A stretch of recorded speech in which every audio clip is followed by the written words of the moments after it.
say when. All right. Go ahead.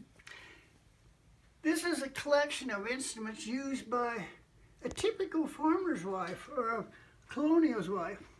Remember, she had to make everything. She couldn't go to Kmart or JCPenney's or somewhere else to buy her blankets and clothing. So these are the implements she used to make the clothing she used. These here, for example, are called Linsey Woolseys. The blue would be wool, the white would be linen.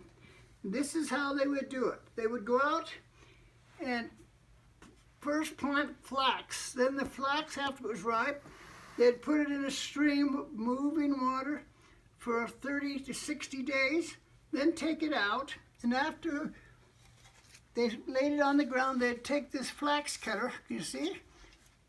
This tells you where it came from, Pennsylvania. And then they would take the flax and go like this, beat it.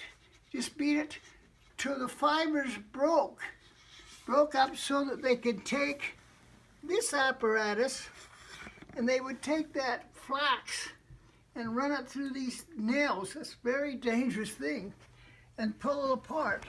Eventually they would end up with a product like this. You can still see some of the strands of flax in here. There's some right there, see them? Then they would take this flax and pull it through this, and eventually, through a process, go through this, and then she would make it so it looks like this. Then they would bleach it. You could do that by the sun. Then she would put it on this flax mill. She'd turn this and make rows of flax, now linen. Then she would eventually use that in her Linsey Woolsey.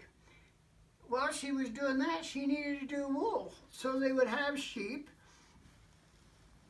This looks like kind of a modern tool, but this is not. This is late 1700s. This is what they used to shear sheep with. My uncles sheared sheep in the 40s right here where we live, and they used almost the exact same thing. So they raised their sheep, they sheared their sheep. After they sheared the sheep, then they had to pull the wool apart, and they would use this right here. And they would pull it through their hands and wrap it around here until they got a ball. Or, if the wool was in particularly bad shape, you would take these carders like this, these are handmade, and then pull the wool to get it stretched out. Now they would have two used balls of linen and wool. Now they would take it to their large mill this big, and what do they call that, honey? A loom? A loom, yeah, a large loom. Usually most households had a 3-foot one. Then they would make their design. It would take altogether a year and a half to make a blanket like that. And that's why they were so valuable. These two are 1800s, probably 1835, maybe 1840. I do have some that are 1700s.